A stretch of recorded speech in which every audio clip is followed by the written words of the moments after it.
Centre back in 1983. Have a look at this.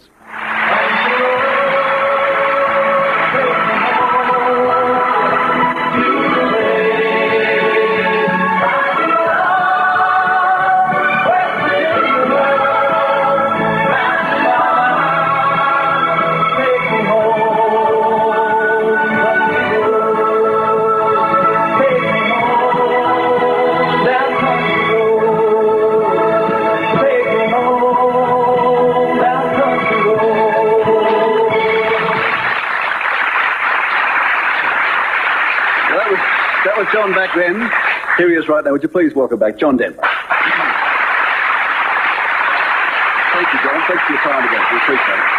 Just tell us what you said again, looking at that. I feel at a loss without my guitar is one thing. I hope I'm getting better at that. But it was a great evening to be part of. I was really proud to be invited to that. It was wonderful. I was looking back on through my record collection last night, and I plucked out a couple, John, that I hope don't embarrass you. Do you remember this one? This is John's first album, which is Rhymes and Reason.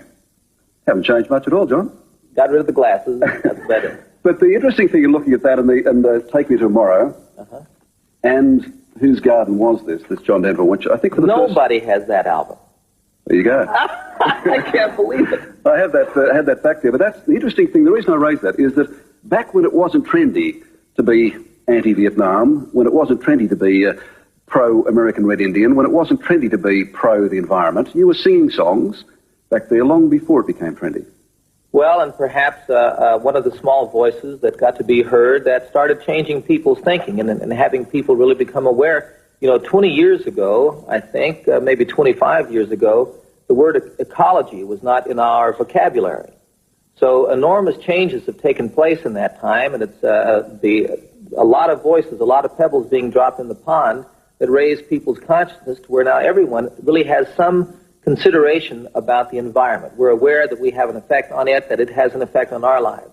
And that's a great change in the world. I was thinking of some of the others, though, John. I mean, you sang Tom Paxton's Jimmy Newman on one of those albums. Now, that was a really tough anti-war song. That's one of those... the best anti-war song I've ever heard. Now, similarly, at a time... The only reason I raise that is I think that probably Australians first discovered you with Country Roads, which is back in 71, 72, 73. Right. But I just wanted to make the point that you were doing these anti-Vietnam things. You were doing, as I say, the pro-American Red Indian before it became trendy. Yeah. Well, you know, and these are not the songs that were the hit record. No. So quite often I'm asked when people hear Let Us Begin on my last album, they say, you know, where did this come from? And I say, if you go back and listen to every one of my albums, there is something on each one of those albums that deals with what's going on out there in the world from my perspective.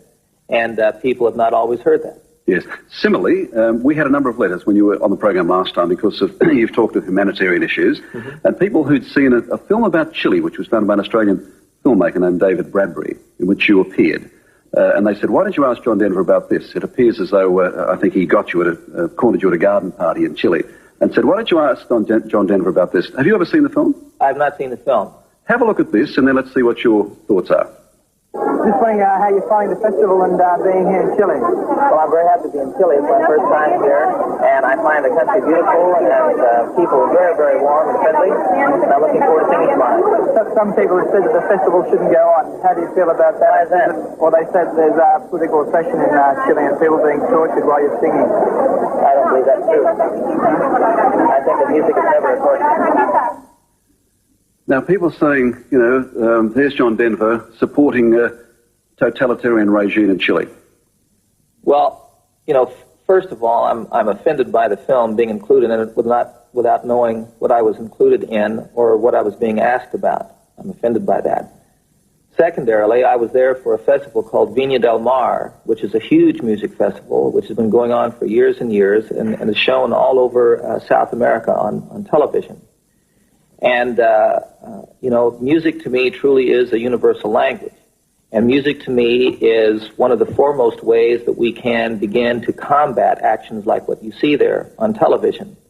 I was criticized similarly for going to the Soviet Union when there was no cultural exchange agreement between our two countries and having a small role to play in actually getting that cultural exchange agreement reestablished, which I thought at the time was the most important thing that could happen between our two countries. So, you know, I don't support the regime in Chile. I do support people everywhere, and the best way that I can do that is with my music. and I was privileged to be invited to that concert. And if invited, I will go again. It seems to me that if you stayed away from totalitarian regimes, you'd stay away from 2/3 of the world, wouldn't you? Exactly. And then you stay away from the people and you shut off their ears and your voice. And I'm not willing to allow that to happen. Yes, well, it's nice to get your reaction on that, because we did get a number of letters last time. It just didn't fit any of the rest of your political posture or your humanitarian stand, I must say. I mentioned last time that you're an active member of some 26 organisations that go from basically almost Save the Children, Hunger, right up to the space program. Is there any particular one? Is there one that is a favourite? Well, there are two, really, and maybe three. The one that I'm most involved in, the Windstar Foundation, is my own foundation and project. Windstar. Windstar in Colorado. Right. Oh, wow, there it is. There's one of those mountains I was talking about. That's the name of your ranch, isn't it? Yes, well, it's not my ranch. It's 1,000 acres of land that I purchased. I had a dream from about the time I was 12 years old that someday I was going to have friends all over the world, and that I would have a place in the mountains that people could come to from all over the world for rest and for rejuvenation, to be able to meet other people who felt like they did, who thought similarly, and out of those connections to be able to go back into the world and to their work strengthened and empowered, knowing that they were being effective and that changes were taking place and that they were a part of that. And all of us, and there were a couple of years where I had a fellow, Tom Crum, traveling with me on my concerts as my security man, and we talked about this, and he had many of the same feelings, and all of a sudden it got to be very obvious that I was in a position to make this happen, and it was time to either do it or quit talking about it. So I bought this land, and we created Windstar, Tom Crum and I, and it's a little over 12 years old now, and we have done some remarkable things, I think, and are involved in some remarkable things. So, what sort of things, John? Well, for instance, we have developed with Buckminster Fuller, who was a dear friend of mine, what's called a biodome. And this biodome is an environment, there you see it right there. Within that 50-foot dome, we grow enough food to feed 25 people all year round on a sustainable basis, using no energy but the sun, and once established, once it's set up, it's ongoing, continuous. And I think that's going to be one of the real artifacts that will be part of the end of hunger on this planet. We think it will work as effectively. We grow food 360 days year-round in Colorado when most people can only grow 60 days. So if it works as well in the desert as it does there, and we have every reason to believe it's going to work wonderfully for people all over the world. What's the next stage then, John? I mean, how do you take it from that experimental stage? Well, that was a prototype that you saw. The second one that we built, we have 2 in Carolina now. We have 1 going up in New Mexico. We have 1 going up in the Soviet Union. There are 8 others under contract in the United States. And if we prove them in all these different environments, I think we can have the support to make a company out of that, to mass produce them, which will bring the price down to, we think, around $10,000 or $15,000. And there are different sizes. People can put them in their backyard, or it can be a community project or something at the local school. And we hope to get those out and around all over the world. Have you thought of going into politics?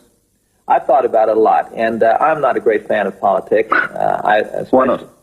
Well, I think it's it's a tough job is maybe one of the reasons. I always find when I go to Washington that I'm pretty moved by the people I see there. I see some really dedicated people who are really working very, very hard to make a difference in the world and to have a positive effect.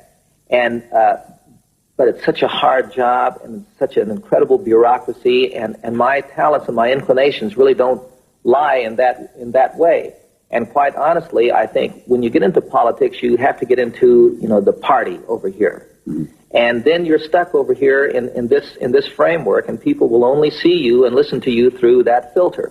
And I think I have a much greater opportunity to be effective in the world, to have an impact on the world by being a singer and a world citizen than I would as being a politician in any state or from any country. You'd have more opportunity in America, though, than Australia, because in Australia you are locked into the party. If you're a member of the Labor Party and a Liberal Party government is in office, you can't be seconded to go across with your expertise, which you can in America, of course, can't you?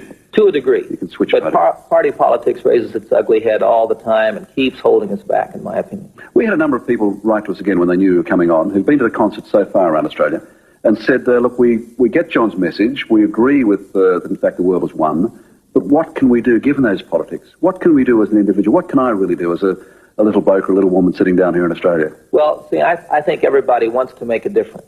And the truth is that you can't help it. You make a difference not only by what you do, you make a difference by what you don't do. And it's a very powerful thing, even, just to begin thinking that way, to know that you make a difference in the world, and to know then the kind of actions that you take, whether they're the small thing like picking up trash on the street. Now that's a little thing, but honest to God, it kills me to go to a beautiful park like down in Rushcutter's Bay and see all the trash laying around. And if people would just start doing that, you could have a different sense of pride in your community, in your city. Sydney is the most beautiful city on this planet. And to see trash laying around, it breaks my heart. To go in the Rocky Mountains, to be on a trail or a dirt road anywhere and to find beer cans, that's a shame. And I say that we're better than that. Human beings are better than that. So that's a little thing that we could begin living up to right now. You can support...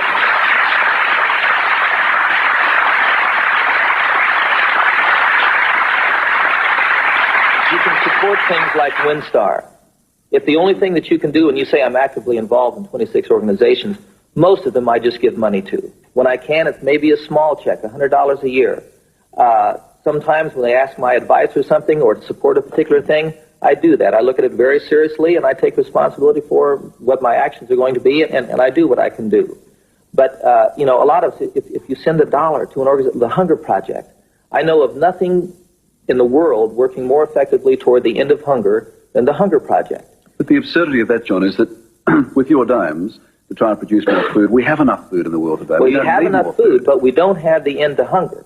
And what the Hunger Project is about is creating, the strategy, the structure, and the management in a global way to bring about the end of hunger by the year 2000. Now, nobody else is doing that. And it doesn't matter, for years and years and years, wonderful organizations like AfriCare, like Save the Children, like UNICEF, you can name hundreds of them, have been working very effectively and wonderfully, helping people, feeding people, trying to solve the problems of this world. And yet hunger persists. So what we asked ourselves back when we founded this thing, Werner Erhard and I, is what's missing?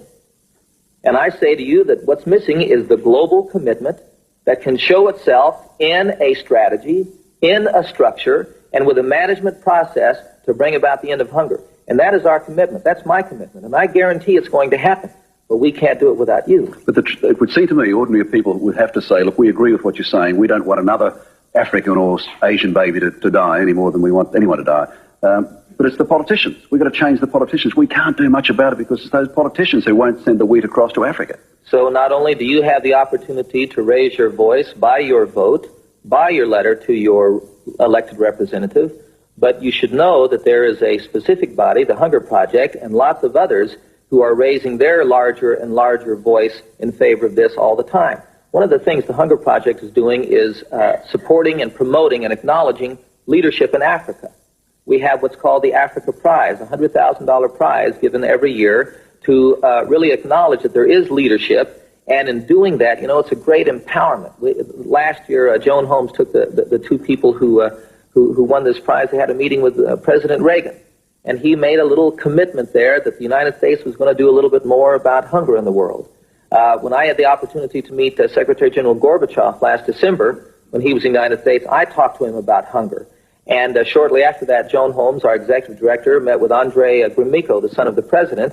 And this past January, the Soviet Union, for the first time in history, made a commitment to give 200,000 metric tons of grain to the starving people of northern Africa. They've never done that before, never participated before, and now they are. That's a real change, and it comes from us, and it comes from what we're doing, and it comes from your support, and that's a strong political voice. So be involved in that, participate. We're almost out of time, but can I ask our friends who drove up from Melbourne who saw the concert, would you like to ask John a question? Well, John, with your Stephen, that's right. Okay. With your Windstar project, you've tried to create such a unique environment. And here in our country, we have such a unique environment as well, being the place we are on the earth. How do you see our role in the world game? How can we participate? Are we to take a stand somewhere? Absolutely, you can take a stand.